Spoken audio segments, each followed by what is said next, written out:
ملک صاحب، ایک طرف نظر آ رہا ہے کہ وہ کہہ رہے ہیں جی مذاکرات کے دروازے بند ہیں، دوسری طرف جہاں یہ لوگ دستک دے رہے ہیں وہاں سے کوئی آواز جو ہے وہ نہیں آ رہی ہے. تو یہ اسی طرح اگر چلتا رہے گا تو وہ ساری جو دہائیاں ہمیں بتائی جاتی ہیں کہ جی پولیٹیکل سٹیبلٹی جب تک نہیں آئے گی تب تک اکنامک سٹیبلٹی نہیں آئے گی، اس ملک میں کوئی انویسٹ نہیں کرے گا، تو یہ کیسے ہوگا؟ جب دونوں کا رخ جو ہے وہ اپوزٹ اینڈز پہ ہے تو یہ کس طرح ہوگا پھر؟ دیکھیں، بنیادی بات تو یہ کہ اگر ہم یہ کہیں کہ اس ملک میں انتقامی سیاست نہیں ہوتی تو شاید ہم جھوٹ بولتے ہیں.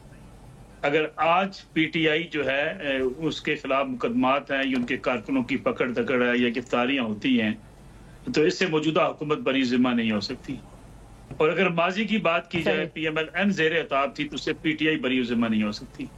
پیپلز پارٹی اور پی ایم ایل این کی لڑائی کے دوران جب میاں نواز شریف اگر جو ہے وہ زیر عتاب رہے یا بینظیر بھٹو صاحبہ زیر عتاب رہی یا آصف علی زرداری صاحب، تو ہم اس بات سے انکار نہیں کر سکتے کہ سیاستدانوں نے ایک دوسرے کو نیچے دکھانے کے لیے یہ سارے کارنامے سر انجام دیے ہیں. لیکن بدقسمتی سے سیاستدان سبق نہیں سیکھتے. وہ اگر یہ سبق سیکھ لیتے تو شاید آج یہ حالت نہ ہوتی جو آج پولیٹیکل ورکر کی حالت ہے.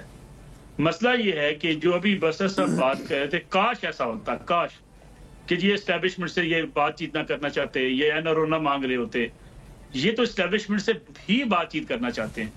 حتیٰ کہ جب 2018 کے الیکشن میں یہ جیت کر آئے تھے تو یہ نیشنل سیکورٹی کمیٹی میں جانا پسند نہیں کرتے تھے کہ وہاں انہیں اپنے جو مخالفین ہیں ان کے ساتھ ہاتھ ملانا پڑے گا، اپوزیشن لیڈر سے ہاتھ ملانا پڑے گا. انہوں جتنی غیر سنجیدہ سیاست پاکستان تحریک انصاف نے کی ہے پاکستان کی 76 سالہ تاریخ میں، کس نے اتنی غیر سنجیدہ سیاست نہیں کی. یعنی یہ ساری چیزیں پہلے بھی ہوتی رہی. میں مانتا ہوں جو بس ایسا بات کر رہے ہیں، لڑائیاں ہوتی رہی، الزامات ہوتے رہے، الزامات لگتے رہے ایک دوسرے کے اوپر. مجھے بتائیے کبھی ایسا ہوا کہ اپوزیشن لیڈر کے ساتھ ہاتھ نہیں ملائیں گے، کمیٹی میں نہیں بیٹھیں گے، نیشنل سیکورٹی کمیٹی میں نہیں جائیں گے؟ کبھی یہ ہوا سول نافرمانی کی تحریک شروع کریں گے؟ کبھی یہ ہوا کہ بل پھاڑ دو، بل جلا دو؟ کبھی یہ ہوا کہ ہنڈے کے ذریعے پاکستان پیسے بھیجو؟